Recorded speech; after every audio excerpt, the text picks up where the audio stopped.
Inside New Orleans Sports with Eric Asher is underwritten by... At Villeries Florist, we deliver the magic of flowers 7 days a week to the North Shore and South Shore in the New Orleans area. Whether it's for birthday parties, baby celebrations, Villeries provides colorful floral displays for all. With a store full of fresh-cut flowers, exotic tropical flowers, orchids, roses, and even fruit baskets, our goal is to make your vision a reality. Villeries Florist, proudly serving Louisiana since 1969. Mr. Ed's Oyster Bar and Fish House has been shucking here since 1979. Located at 3117 21st Street in Metairie, Mr. Ed's Oyster Bar and Fish House offers raw, fried, and grilled oysters, as well as a range of Cajun and Creole dishes. Enjoy a dozen with a smile.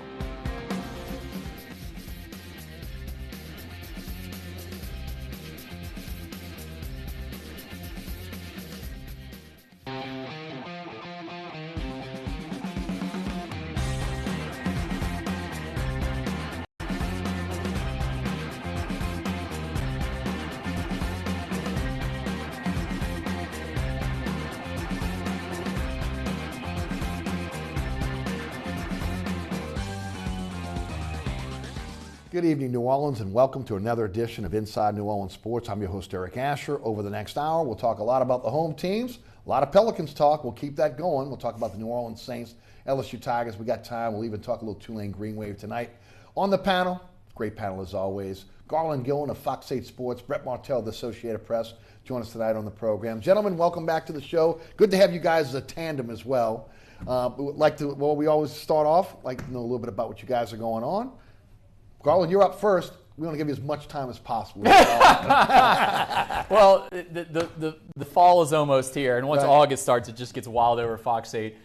We have 3 Saints preseason games on our air, week 1, week 3, and week 4. And then we'll have 3.5 hours of programming come the fall. On Monday nights, we'll have the Black and Gold Breakdown with Deuce McAllister. On Tuesday night, we have Overtime, where the sports staff gets together for 30 minutes, and we just talk about the big topics of the day. Wednesday night, we have Game Plan. Friday night, we have Fox 8 Football Friday, where we break all the big high school games down. And then Sunday at tailgate at 10 a.m., we get you ready for the Saints game, and then we wrap up the entire week of high school, college, pro on Final Play at 10:30. We know I have 2 apps, the Final Play app and the Tiger Huddle app. So whatever you need, and then the newest edition, it came like a couple months ago. Yeah. We got the Overtime podcast. You know, I love the saying where some other people are playing checkers while we're playing chess. Yes.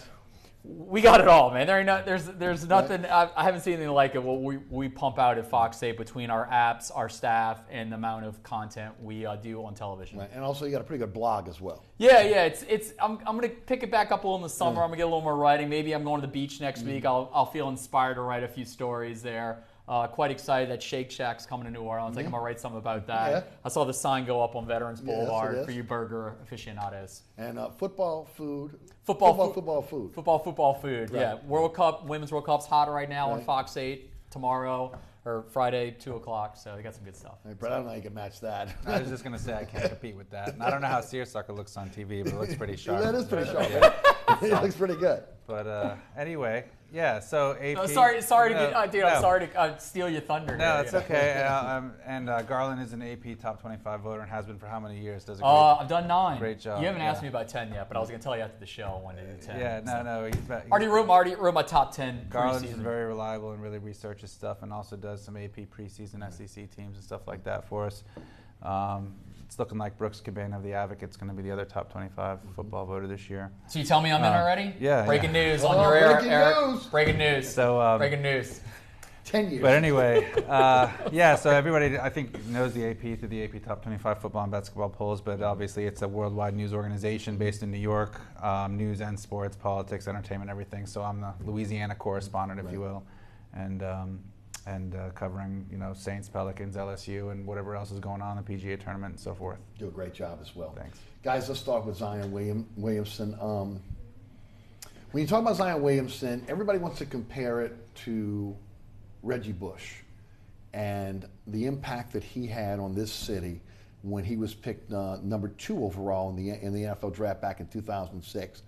What we saw last Thursday night out on Fulton Street was remarkable. The thousands of Pelican fans dressed in red. You know, I thought the club did a great job, you know, from a theatric standpoint with the streamers and the lights and everything else. It really looked great for national television. But there's a little bit of an awakening now when it comes to basketball here in New Orleans. Even more so than I think we saw when Anthony Davis was the first overall pick 7 years ago. I know everybody was excited about Anthony Davis, but I didn't see the type of excitement we see now with Zion. Do you agree? And if you would, expound on it. Well, one thing, and no one's really pointing this out, but I actually talked to a couple of people on Fulton Street last Thursday. Mm-hmm. It was like 1,000 degrees out there. Yes. Because Fulton Street is blocked on both sides of just buildings. There was no wind getting through at all. So I give Pelicans fans like to another level of I'm impressed how much they went out there because they were dying out there. I talked to the people out there. So I give them major kudos for being out in that heat. But you're right. It's much different than 7 years ago. Zion has been on YouTube since his freshman year of high school. Mm-hmm. Anthony Davis came on very late to the scene. Yes, he had the 1 year at Kentucky, Unibrow. They won a national title right here in New Orleans. But it kind of built up. Zion has been it not only built up, it has exploded. I've read some great feature stories about how the YouTube generation caught on to him very fast, followed him to all the summer tournaments. He had camera crews at every game his junior and senior year for YouTube, just following him around, posting all on Twitter.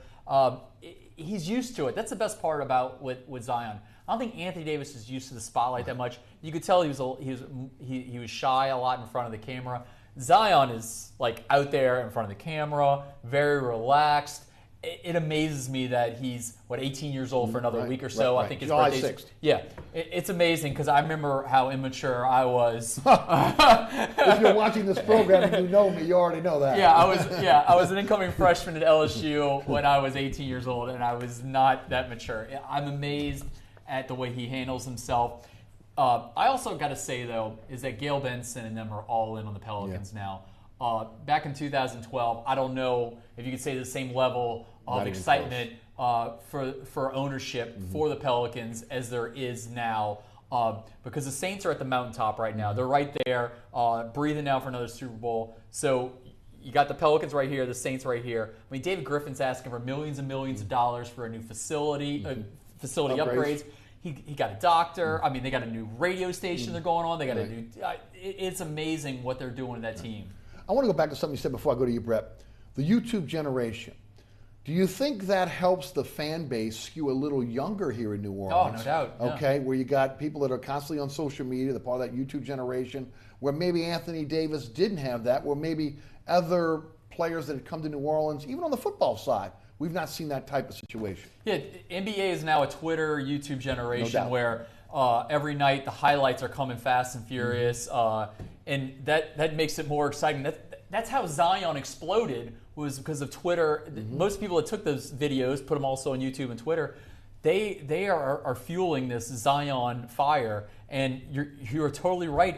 3,000 season tickets have already been sold. Right. I think I saw Dennis Lauscha wants to get up to 14,000 he already tickets. said this week that they're at the 10,000 season ticket mark right now, and they want to get to 14. So that's amazing. And I've talked to season ticket holders. Now they split. They've done it smart. They split into 4 separate people owning season tickets. Because I'm not going to lie, Brett goes to every Pelicans home game. 41 games are tough.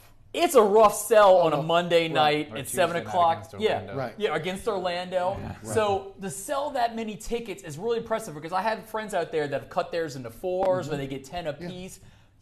Tuesday night against Sacramento. The Grizzlies. Right. So, but they're going to be there for that. You know, they're going to sell. I don't care who the Pelicans open up against. Right. If it's the Orlando Magic or the San Antonio Spurs, which I know are a good team, but they're not that exciting to the rest of the league. They're going to sell out that first game no matter what. But with the walk-up, because Zion, the hype is insanely real.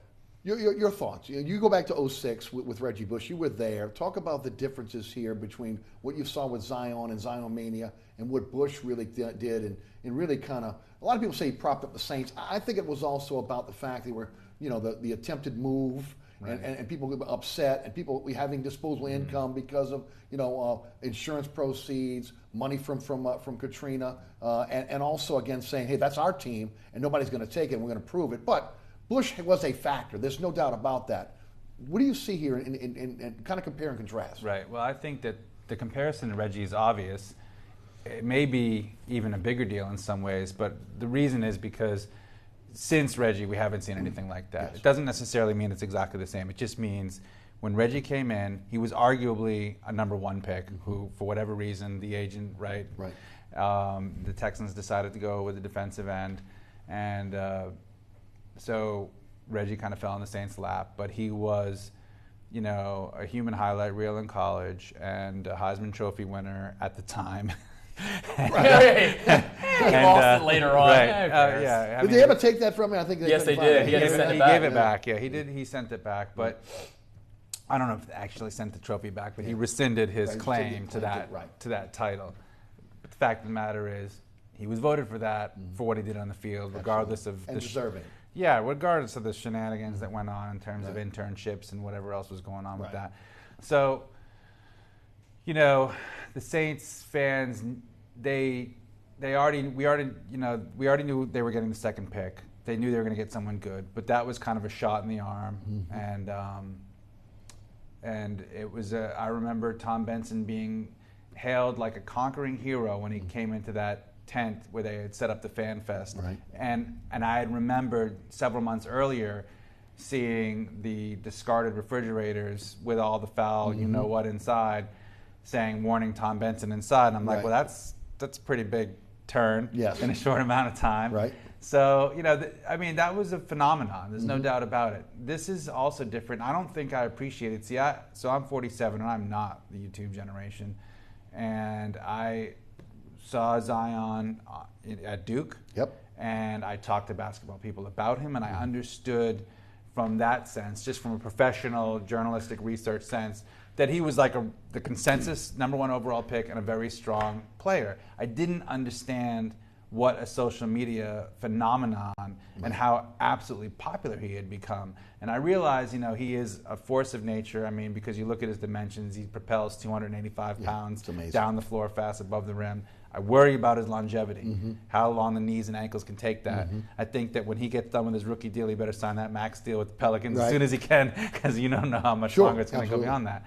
I mean, we've seen that in the NBA a lot. So, hence Aaron Nelson coming in as the trainer. Right. I mean, they're going to have to be careful with him. And who knows, maybe if the NBA does, with all the talk about shortening the schedule. Which they really should. They probably should, and maybe that'll work in the favor of players like Zion Williamson, along with improving technology and maintaining his body. But it's funny because when AD came in, of course, it was 1 year at Kentucky. He wasn't the social media phenomenon. He was very popular. He had won a championship here. But he's kind of an introvert. He was a really skinny guy. He needed to put on weight and really develop his game. If anything, Zion needs to maybe trim down to trim down, maybe get in the weight room a little bit more and trim down, but also work on his shot. If there's a weakness there, it's the outside shot. That's the other thing is I do think that his popularity transcends his actual ability because being able to propel 285 pounds above the rim down the floor against college kids is one thing. Doing it against an NBA defense that knows how to take away what you're good at is another thing. If the team doesn't have dead-eye outside shooters who are able to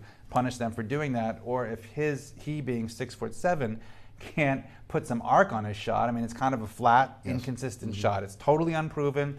He's young. He's going to have NBA coaching. He may end up with a great shot. So I don't want to diminish that. What I'm saying look is, at Michael Jordan when he came into the league. Okay, I mean he had to develop a shot. He had to refine it. I think LeBron James' outside shot is way better 100%. Than it used to be. So he could too, but you can't assume that he's going to. I mean, it's got to be done. So there's a lot, as a player, there's still like a lot of work to be done in figuring out what kind of body he's really going to play with and maintain longevity, and whether he's going to be able to shoot from outside and be a dynamic player. But he will get those highlights. He'll come in off the misses if there's a for a weak side rebound and a thunderous gem. I mean, he will be something to watch. Yeah, I would agree. There is some work to do. The family buy-in, how big is that? I mean, you, again, last week, the dad taking the mic at the press conference talking about, again, this is where they wanted to be. Again, especially the sour taste that the city has in its mouth about Anthony Davis. Again, we didn't hear a lot about the Davis family and what they were involved in. But now things have started to leak out about that the father was in the face of Alvin Gentry going in the locker room at times, again, and of course we saw what happened with the Boston situation where he said he would not sign with Boston. Up until then, we had never heard about the Davis family in any form or fashion being involved with what was going on behind the scenes with Anthony Davis.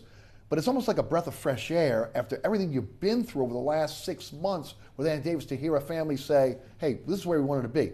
Y'all know it, okay? You're now a New Orleanian, longtime New Orleanian. You're born and raised. We love to be loved, right? Okay, love us, we love you back. So to me, that also struck a chord with fans as well. Yeah, that's why I think Josh Hart is another soon-to-be Pelican. No doubt.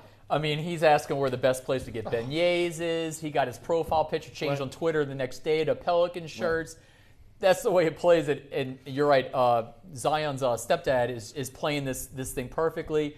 Got the little brother. They're taking pictures together at the Pelicans facility, going to Commander's Palace there. Thank goodness we all cleared up that he did not have chicken fingers. His little brother had the chicken fingers. Woo! Shrimp and mashed potatoes, I don't know if that mixes too well. Yeah. They'll get it down the line. Grits. What's It's supposed to be. Grits. Yeah, shrimp and grits. Yeah. I don't think I've actually had that at Commander's one time. But yes, sorry. Always goes to food sometimes, But no, the family feel. I got a good idea that whole family's probably going to move to New Orleans, But be you would around think, him. come on. I mean, he's The 18 Davis years family did. He's a young guy. I'm intrigued to see where he sets up shop in the city there. But I love that everybody's on Twitter giving him food recommendations and places to go. Yeah, we love the city and we love other people to love the city. I mean, if you don't, and the other way is if you don't love New Orleans, then we just say "Fooey on Yui." We're just out. I try to clean that up for the television there. Yes. But yes, we're very loving our city there, and this whole AD Lakers situation got a lot of people turned the wrong way. Did it help the psyche of the city, Brett? Again, the press conference, the father coming out, them embracing the city the way they did? I think it's a good short-term sign. I mean, it's starting off on the right foot. Yes. But, I remember DeMarcus Cousins and AD going to the Zulu parade. I mean, I've seen all kinds of goodwill gestures by athletes who all of a sudden just seemed to decide that this wasn't for them anymore. Right.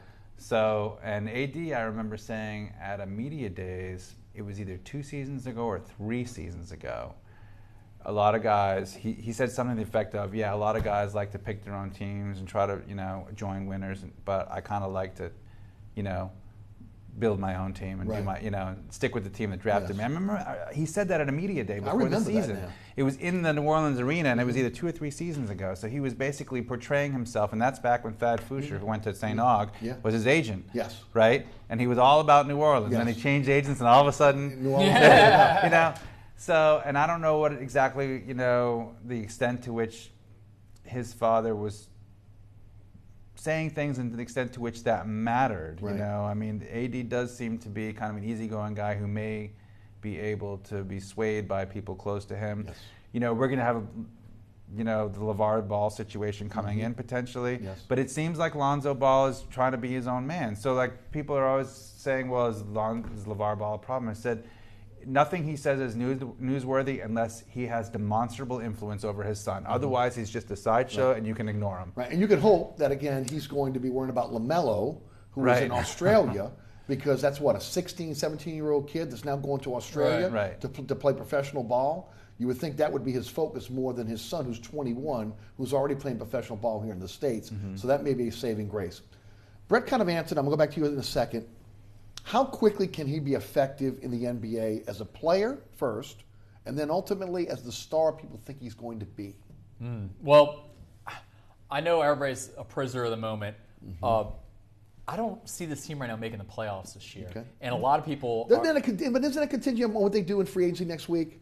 I mean, if they get a few decent free agents here, veteran players. I mean, I'm again based on what you have. Right now, I have them like as the 10 seed, and because I listen to, I jog every day. If you drive down St. Charles Avenue about 8 a.m., you'll see me. I listen to the Low Post. I listen to Ryan Russillo, Bill Simmons. I listen to Mark Stein there. I've listened to 5 free agent podcasts in the last 4 days.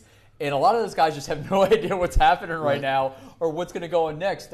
Mark Stein and Bill Simmons threw out Al Horford on their podcast yesterday, but then Stein shot that down later on. I know there's a lot of smoke on Tobias Harris right now, and he's going to be a max guy. The spots I'm worried about is Jackson Hayes. Who's going to be your starting centers? Jalil Okafor, Jackson Hayes. Are they going to bring somebody in? They got to get a big. Yeah. So getting back to your main thing is that I think Zion's going to get the minutes this year. Right. Because I think Vegas has him right now as over under 31 wins, and obviously he's missing the playoffs. So he's going to get a ton of run this year. I just don't. I think it's a year. They're a year or so away from making that big run in the playoffs. Right. I don't see it right now unless they get one of these big guys, but I don't know if I see that. I don't know if Griffin's going to throw it all out there. I'm going to throw that out to you guys in a couple seconds because I think there is a way to get that because I don't think this is going to be a free agent destination, and we'll talk about it in a second. You kind of mentioned it. He's got some things he's got to work on his game here. A lot of people think it's going to be instant star walk-in. Jordan didn't walk in as an instant star. He had to put weight on. He had to develop a shot. Same thing with LeBron James. Okay, he had to work on his game. It was a few years before he got to an NBA Finals. Talk a little bit about what is really the expectations for this kid coming in, because I think people are thinking immediate superstar is going to come in and take over the NBA. And I think you got to pump your brakes on that a little bit. Yeah, I think anytime, they're going to try to feature him in the offense as much as they can, but they're going to really rely, I think, a lot on Drew to take pressure off of him, Drew Holiday, that is. But I would say that, anytime a team has a few days before playing the Pelicans and they can prepare for the Pelicans offense, they're going to say, okay, well, Zion has to beat us from outside. Make him prove it. And they're going to have a scheme to rotate over and try to keep him out of there. So it's really going to depend on if someone else is shooting well from outside that spreads the floor, if Drew is doing a really good job slashing, and Zion's coming in behind him. But there's going to be teams coming in here, like I say, on a Tuesday night, on the second end of a back-to-back, and they're tired and they've had virtually minimal film review, minimal schematic preparation for the Pelicans offense, and there's going to be a slow rotation, and Zion is just going to come thundering in with a monster jam, and the crowd's going to friggin' love it, and it's going to be all over ESPN. That's going to happen a lot, I think. I agree. Don't be in prime time on the first game. And he'll be in the top 10. He'll get out and run. He'll get his steals. He'll do a lot of the stuff that Amari Stoudemire was doing under Gentry with Phoenix when they went to the Western Conference Final. Great comparison. Yeah, and so there's going to be some fantastic. It's going to be worth going to watch him play. It's just a matter of, can you rely on him for 20, 25 points and 10 rebounds? And I mean, it's not going to be 80 numbers. No. But 80 numbers didn't equal wins either. It didn't, and those 80 numbers weren't there immediately either, right? I mean, took a while. Look, he had to get in the weight room. Give him a lot of credit. He transformed his body. He worked on his game every summer. And every one of these selections that they made on draft night, there is a flaw in their game. They're young. They have to grow as NBA players. Let's go to Jackson Hayes right now. 6'11" center out of Texas. Number 8 pick. What a great move it was by David Griffin, who has been really incredible since he's been here. Trades the 4th overall pick, gets rid of the Solomon Hill Albatross contract, throws the 57th pick in the second round. I mean, that's a late second round pick, 3 from the end. Gives that to Atlanta. In return, they get the 2020 Cleveland Cavaliers first round pick. That is top 10 protected. If it falls out of the top 10, the Pelicans get another first round pick. If not, they get 2 second round picks, one in 2021 and the other in 2022. So when you start looking at that, it's more picks. And then, as I mentioned, Jackson Hayes, Nickeil Alexander-Walker at 17, and then Didi Silva at 35. All guys that eventually, I think, can be solid NBA players, if not better, but all guys that need to take time to be able to develop. I mean, every one of these kids, they're 18, 19 years old. And then you're adding them to a Laker core now that are averaging about 21 years old. So it's a young team. Yeah. And the Laker core doesn't have a lot of experience with winning either. No, not at all. They've never won. They're they're below 500 in their time in the NBA. So, I mean, they have to learn how to win still. And there's not a huge veteran presence other than Drew Holiday that's going to be able to teach them a lot about that. Maybe they'll find that through free agency. Maybe they'll find that through a trade if they put those 2 future draft picks on the market for a trade. And David Griffin has gone out of his way, I think, a couple of times to preach patience with his vision. I agree. And So it sounds to me like he knows all these things we're talking about, and that's why I kind of think when you look at the cap space they have, I don't know if he's thinking about blowing all that away, because this isn't a win now situation. Right. You got to spend 90%. Yeah, that's the NBA rule. Yeah. Okay, that's part of the collective bargaining agreement. So Right. again, when people tell me they're going to save the money, again, you got to spend 90% of the cap. Yeah. Garland, let's quickly go to the draft picks. I want to just talk about them quickly, and then I want to get into what may happen in free agency, because I think that's the key to what's going to happen with this season. Who they can land in free agency or through trades, to ultimately build this roster with some vets. What do you think about Jackson Hayes? No, he didn't start until senior in high school. No, he didn't. Had a growth spurt just like Anthony Davis. No, he comes from a family athletic background. Yes. He's a high flyer. Mm-hmm. He can block around the rim. So at least you're going to be getting a defensive guy between Drew and Lonzo up front that both play strong defense. Zion and Jackson on the back end. It's going to be fun to see these guys run up and down the court. A lot of dunks and some strong lockdown D. But it's going to be exciting to see. The only thing I'm worried about is that people are going to expect too much too soon. Right. And David Griffin came out the night the Pelicans drafted him. We carried it live in our overtime show, and he's like, I'm sitting on the set, Sean Fazan's like right here, and he goes, this guy is not the savior of our team. And I'm sitting there, I'm like, well, good luck with that, because he is. Right. But I know what David Griffin is saying. You were sitting there probably listening. You were I was in studio watching it live, and I was watching you.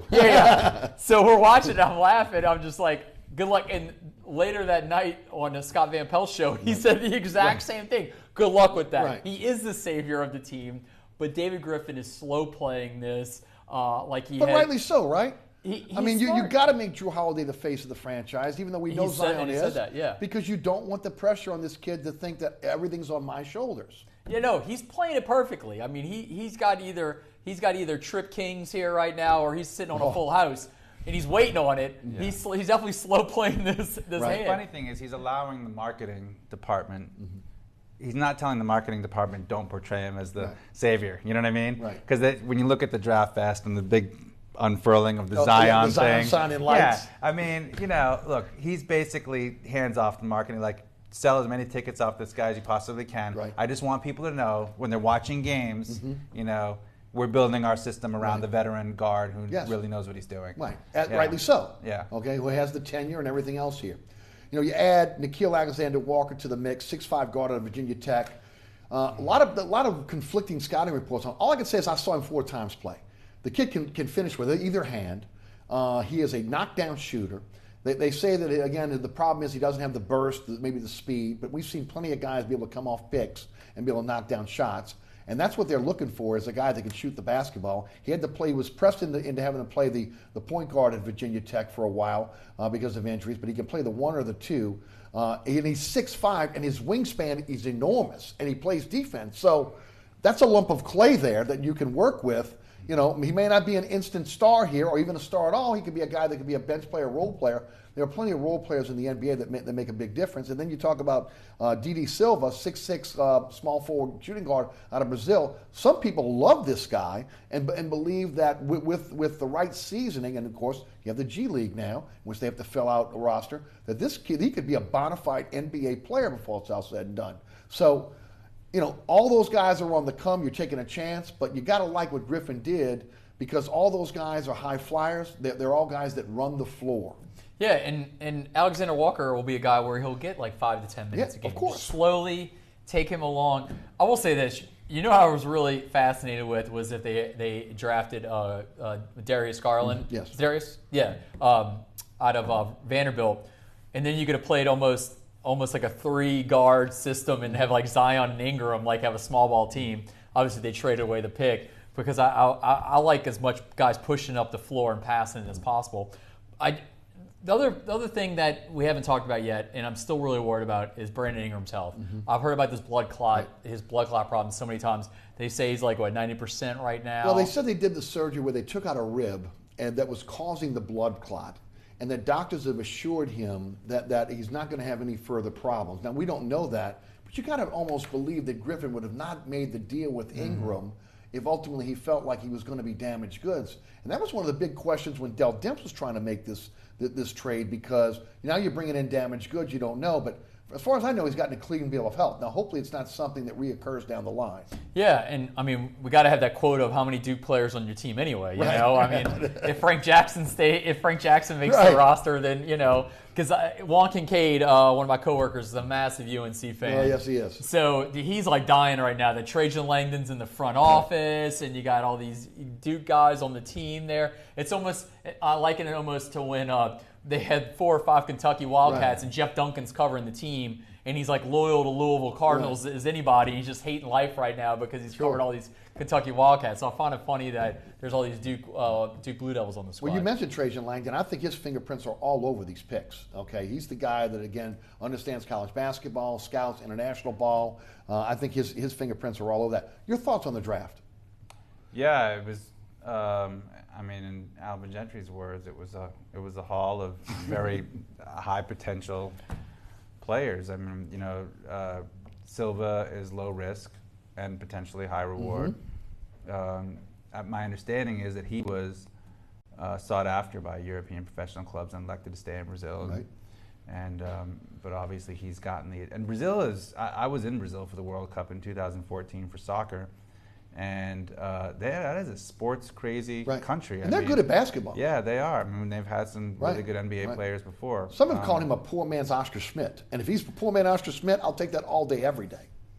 Yeah, I mean, we'll have to see. I mean, oftentimes second round, I mean, their contracts aren't guaranteed. Sometimes they don't make it. So they just kind of tread water for a couple of years. But you have to have the G League filled out now. Yeah. So again, it's a little bit different than what we've seen with NBA drafts in the past, because every team is going to have a G League team. 2022 is when they're going to allow high school players to come directly into the NBA. So again, you're going to have to fill out that G League team. So when you're going for kids that are skewing this young, it's no longer on really a pressure on the organization to say, I got to have these guys on my roster because I drafted them. You can put them in the G League and let them develop. Yeah, I really did like the trading down and getting Jackson Hayes because he was the only top 10 center. But if you waited beyond 8, you might not have gotten him. I agree. He was the only top 10 center in the draft. And they needed that because they were losing some big men. Obviously, you probably don't think they're getting Julius, Randle. They weren't going to get him back. So, they had to re-sign Julio Okafor, who showed promise, but wasn't really. It was $1.4 million. It's nothing. And he's not a defensive. Right. He's really not a defensive player either. But Jackson Hayes could be. Yes. He could be a good shot blocker. So, they're getting some pieces that have a lot of potential. I think it's a really strong draft, and it's just kind of a novelty after the previous regime to see a team just full of draft picks that may or may not turn out to be great. But if they do come together, if it turns out to be one of these Saints 2017 drafts or whatever, it could be. It's the cornerstone of building the franchise, no doubt. We're going to take a quick break. When we come back, we're going to talk about NBA free agency, how the Pelicans can maybe fill out their roster. Also want to get these guys' take on David Griffin as well, who I think has done a masterful job in remaking this organization in a very, very short time. I don't think people can appreciate what he has done in terms of, again, reorganizing the front office, and then what he's done in creating assets for this team that will go deep into the future as well. So we'll come back. Brett Martel, the Associated Press, Garland, Gillen of Fox 8 Sports are our guests. I'm your host, Eric Asher. You want to stick around for the next segment.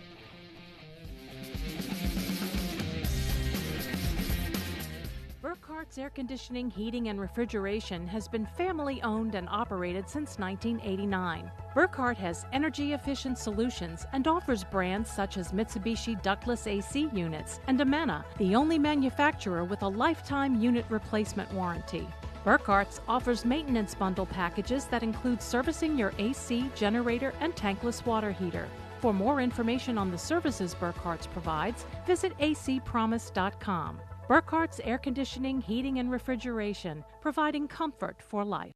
Located at 3701 Iberville Street in Mid-City is Katie's Restaurant and Bar. Open 7 days a week, Katie's offers daily specials for lunch, dinner, and Sunday brunch. Serving New Orleans cuisine such as fried shrimp platters, grilled redfish, and a fully stocked bar.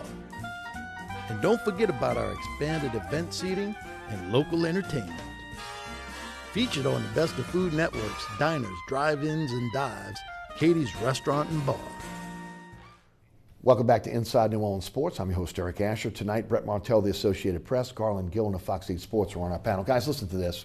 2020 first-round pick, their own pick, and a top 10 protected Cavaliers pick. 2021, that was 2020. 2021, own pick, Los Angeles Laker pick if it's in the top 8.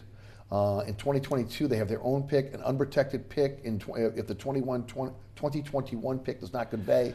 2023, they got an option to swap the pick with the Lakers. Their own pick in 2024 plus an unprotected Lakers pick with an option to defer to 2025, and they're trying to kick those first-round picks of the Lakers deep a little bit later on because hoping that LeBron James is aging, that he'll be out of the league maybe, and you'll have a situation with Anthony Davis. Maybe he won't be in LA, but he'll be in his 30s. And then the second-round picks. 3 second-round picks in 2020, the Wizards, the Bucks, and the Pelicans. You have the Wizards, Cavaliers, Warriors, Pelicans or Bulls, the worst of the two in 2021.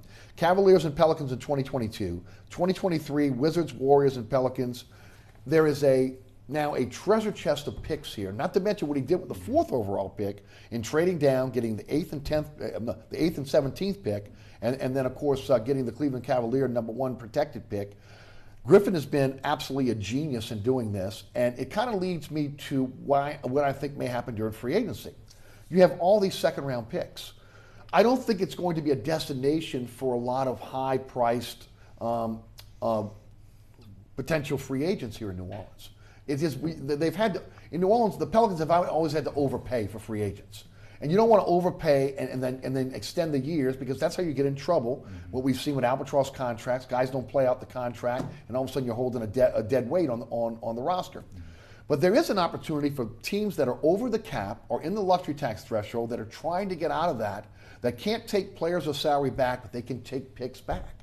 And there may be an opportunity for them to be able to fill the center position or, again, bringing in shooters by simply just making trades with teams that ultimately are on the cap, need to shed cap players and be able to get guys on 2 or 3 year deals that, by the time Zion is kind of coming into his own in New Orleans, these particular contracts are going away. So I know everybody's concentrating on what the Pelicans get in free agent.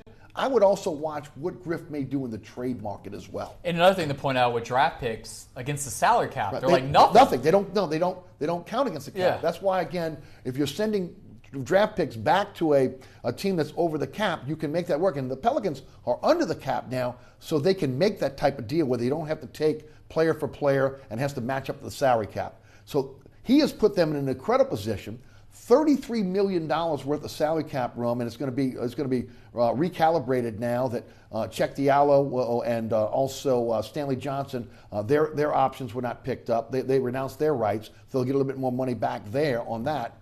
He's got a lot of money to play with here in the offseason.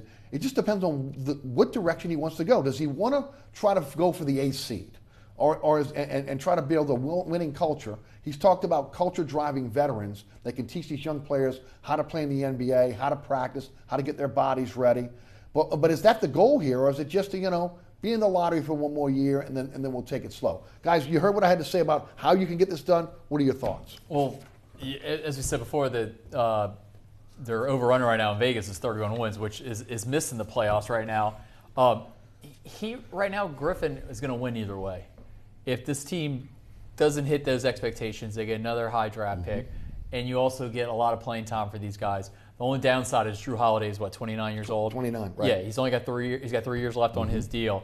So Drew Holiday, you got to toe a line of you got to go. I think you got to go for it this year. You got to go for the 8th seed at least. Yeah, and because if this is another year of like 25 or 30 wins, then Drew's going to want to be traded in the offseason. He no more of this losing, okay? Yeah, that was great. They beat the Portland Trailblazers. They swept him. Then they got smoked in the next round. I think you have to show Drew, who's your only veteran, that you want to win right away. So I think they need to go with the move of getting some big-time guys right now, spending a lot of that salary cap because you got to show that you want to win right now. And you got to show the fans also that you want to win. And they're buying the tickets already, but if you want to keep them going back and forth. Because what happens if they dog it this year, then season ticket fans will be like, oh, this is the same old Hornets/Pelicans team we've seen before. I'll throw 3 names out there right now. Steven Adams, Oklahoma City, is been in luxury tax for a while. They're looking to shed salary. Derek Favors has $19 million on his last year of his deal. He may be ultimately, they may pick up the player option there and then trade him. And you got Kyle Korver, who just got moved from Utah to Memphis, who has a relationship with Griffin. They need a shooter. All three guys veterans, all three guys culture-driving veterans, all three guys with short-term contracts. The Adams contract, 2 years, about $53 million left on that deal. So that may be the route he goes. What are your thoughts? Well, Griffin does talk a lot about culture and narrative and et cetera. He talks a lot about family. I mean, almost to a nauseating extent sometimes because, look, I mean, Shaq and Kobe couldn't stand each other. Right. They were virtually unstoppable when they played together, and they won fewer championships than they might have otherwise won after they separated. So, you can talk all you want about culture and everything like that. It's a factor, but it's not the overwhelming driving force. So, we'll have to see how that plays out. But he's given himself so much flexibility in terms of how to build this team, and I think it sounds like he has a very specific vision right now as to how he wants to do it. You brought up importantly that you have to spend up to 90% of the cap, but the thing is, you don't have to spend it on long-term deals. No, you don't. They can be short-term deals to make sure that you have flexibility in future years if you don't think you're going to be contending this year. But what they do need to do is, if there are guys who are available on 2 to 3 year deals or option deals that with relatively short commitments, who could come in and be like the culture driving type of players, to round out the roster and hopefully teach this young team how to be professionals, in terms of how they approach every day that they're not playing, and all their time off the floor. That would help. Go ahead. You want to make No, they need three-point shooting, obviously. Right, they do. They would love short-term contracts, and obviously they love Duke Blue Devils. Yes. So J.J. Redick's out there. Right, he's out there. Right. Although I think he's Laker bound, but go ahead. Yeah, no, I'm with you. I'm with you. If he goes to the Lakers, wow, that'd be interesting to go to the Lakers. Yeah, and that's one of the guys, one of the glue guys that keeps those kind of teams together, because the Sixers last season, goodness, man. I'm amazed how that didn't totally just explode in everybody's faces. I mean, yes, they lost to the Raptors, but I mean, the way they lost was pretty gut-wrenching. But that's just one guy that I like his game, and I listen to a lot of his off-the-field stuff. I listen to his podcast. That's one of the guys that I really think could really nurture the locker room and get him on short-term deal. And I think he's in last year of his deal, $14 million, so that works right with what they're looking for as well, if they could ultimately pry him away from the 76ers. Brett, I'll take you first. Look, the leverage went away on the Laker deal for Griff when the Celtics balked and said Tatum's not in the deal, okay? Or you have one or the other. You can't have my young stars. A lot of that was done by Chris Paul, and look, tip of the cap to him. He was able to get his client right where he wanted. We don't like what he did. He trashed New Orleans on the way out. But do you like this deal? Brandon Ingram, Josh Hart, Lonzo Ball, and the plethora of first-round picks. I think Griff was smart, and the reason he repaired the relationship with the Lakers, and because obviously the Pelicans and the Lakers did not, had some animosity there. There's acrimony for sure. They were the most desperate to make the deal, and therefore the most likely to give the Pelicans a winning deal. I mean, he had the whole rest of the league he could have shopped AD around to, and there's a reason that he went back to the team that maybe, had caused a real sour taste around here. And that's because they had their own drama, and they were desperate to pull this off. Yes. And so, he got number 2 overall picks if Ingram turns out to be healthy. Right. And we're talking about guys with a collective 5 years in the league, so they're not just fresh-faced, deer in the headlights type players. They could be really just rounding into their own right now. I mean, David West, 3rd year in the league, is when he really took off. So it could end up being a tremendous deal, but I think a lot of people feel like the Pelicans, given the situation, given that AD wanted out, and that AD had undermined his own value by not really playing it as cool as he could have on the way out, and with the Celtics backing out, Griffin went to the most desperate team and got the most he could have from anybody, I think. I agree with everything you said. Garland, what's your take? Well, I'm still amazed that the Pelicans got that much from the Lakers. AD was going to go and sign nowhere else, okay? When that 1 year was up, he was gone, okay? True. So for Pelinka, I think it's a win for both teams. But I'm still amazed how much the Lakers gave up to get AD, knowing that he was coming to them in a year. Especially the future assets, right? Yeah. The future number ones. But I think the Lakers, now that they've cleaned out the rest of the roster, now they can get a max deal and get one more guy in there on a max deal. They just want to win right now. They don't care about this team. Like 3 years from now is going to be just like, I don't know what's going to happen with that LA Lakers team. Right. Like the Pelicans are setting them nicely to steal some really good high picks from them because they're in win mode now. LeBron's body broke down last year. Yes. AD's body has broke down on numerous occasions. People are totally forgetting about AD is always injured. No. Like, it's amazing. Even last season, we don't know how many days he was going to be out, but they just held him out because it didn't matter anymore, and they were fighting to get a lower pick, which they won the lottery for. I'm still the Pelicans came out, I think, really good in this deal, and I'm still shocked how much they got in that deal. As am I. Yeah. And I will say this, guys. Look, I said it all along. Did I want the Laker collection of players that have never won anything? No. Okay. I thought that the Boston core that was being talked about was a much better deal in the long run for the Pelicans. But when that dries up, you don't have a choice but to go out and try to, as you mentioned, the team that's desperate, the best deal that's on the table. And based on what other teams were trying to put up and what he ultimately got out of the Lakers, and the fact that, again, these players now get away from the LA spotlight, less pressure on them than maybe they've had. They got their feelings hurt a little bit with LeBron last year. They're coming into a situation where they're being embraced. You got a guy like Zion that's coming in as well. You know, you can only be hopeful that there's an upside here. And you would think there would be. As you mentioned, it takes a while for NBA players to get acclimated till they start to really come on. And look, Ball will work in this system with Alvin Gentry because of the type of guard he will. If Ingram is healthy, he will work in this system. And no matter what, I like Josh Hart. I think Josh Hart will be a nice guy off the bench for anyone in the NBA. So ultimately, again, even myself trashing that trade at the deadline, I may be proven wrong because these players ultimately may pan out. Now, they may go the opposite, okay? Ingram may be hurt. Ball's been out constantly hurt, throughout his career. Again, that's where you go with Aaron Nelson. This could blow up in their face. But based on what we see right now on paper, it looks like a great deal for the Pelicans.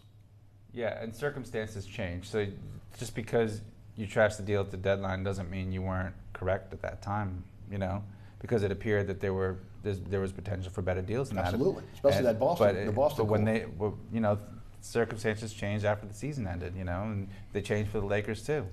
Yep, absolutely. So, let's grab a couple phone calls. I want to get to the Saints. I want to talk a little bit about Michael Thomas. Training camp, which is coming up as well. Jeffrey is on the West Bank. Jeffrey, welcome to Inside New Orleans Sports. Hey, Jeffrey. Hey, good evening. Thank you for taking my call. Thank you.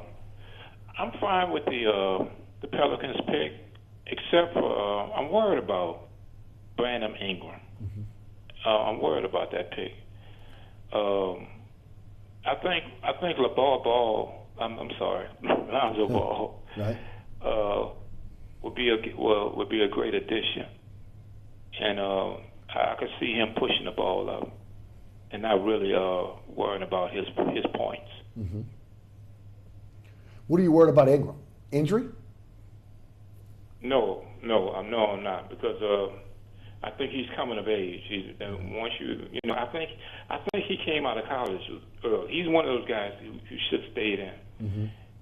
When a young man is 21, 22, mm-hmm. his muscles begin to really mature. Right.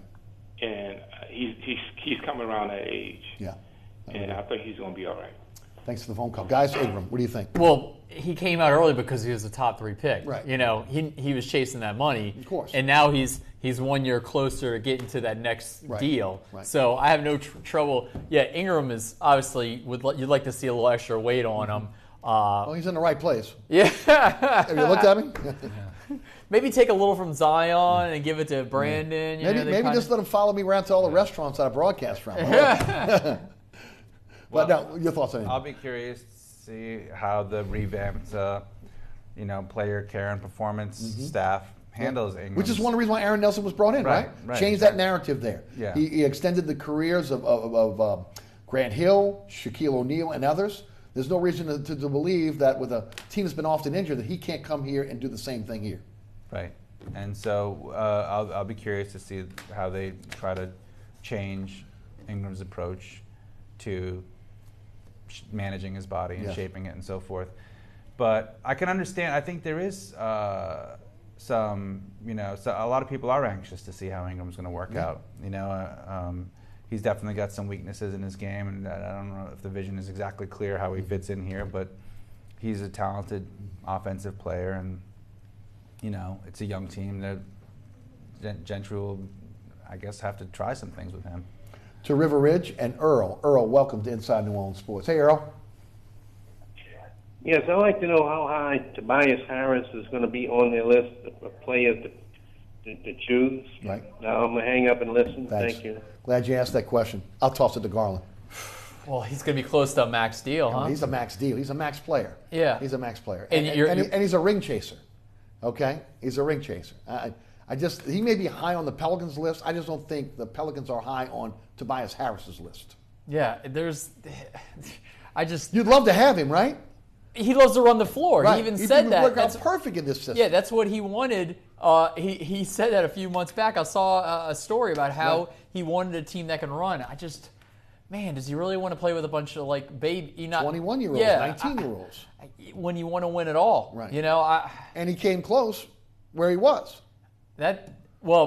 I think the reason he's not going to be back with Philly is because I think they're going to get Jimmy Butler. Right. I think they're going to stick with the core: Butler, Simmons, try. and Embiid. Right. And if it blows up after next year, they're going to possibly run Simmons out and keep Embiid and Jimmy Butler. But no, Tobias is going somewhere else. I just don't know if the Pelicans are going to blow their whole cap right on that one dude. Right. And I don't know if there's a mutual interest there. I think there might be interest on the Pelicans side. I don't know if there's interest on Harris' side. He's more inclined, I think, to end up with a win now sort of situation than he is with the Pelicans. Although there could be a lot of upside in New Orleans to bringing him in. It's just it seems like they're still trying to figure out exactly how everyone's going to fit together, and all of a sudden you're bringing in that guy, and it's almost like, okay, well now you've kind of shot it. So. I just don't see a max player this year. Yeah, I don't see exactly. it. I just don't see a max player on that. I mean, 2 years from now, I could see a max player. I don't see a max player right now. Let's go to Reggie in Mid-City. Hey, Reggie, how you doing? You're welcome to Inside New Orleans Sports. Thank you for taking my call. Thank you. I'm Reggie D. I'm always on, another radio station. I can't say their name because that'd be plagiarism. What I want to say is, what about the deal for Bradley Beal? Right.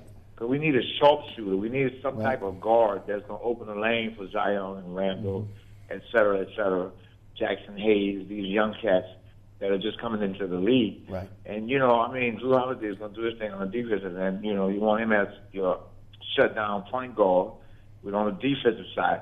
But you need a Pages to Yakovic. We need a Steve Kerr type sharpshooter. We need, a J.J. Redick type player. All right. I'm going to hang up and let you listen on the phone.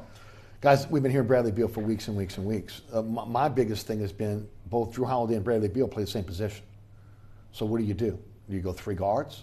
I mean, that's the key there. And then again, for Bradley Beal, same situation with Tobias Harris. Do you want to come to a franchise that's rebuilding? Yeah, and what are the Wizards?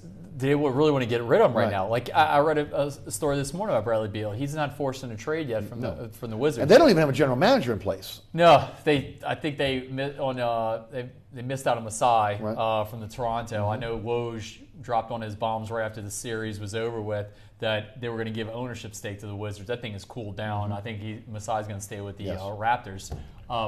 That team, the Wizards are a mess right now. I mean, John Wall's contract is next to Chris. I think actually John Wall has the worst contract in the NBA, and I know Chris Paul is right behind him. Oh, he's right there. Yeah, because Chris and the foolishness that he wanted to be traded. When you're making 38 this year, you're making 41 next year, and then 44 million. Nobody's picking up that. 44 million for Chris Paul. That's crazy talk. Not at the this same age. thing with John Wall. John Wall's making that kind of money, and I don't know John Wall's going to even play one game this year.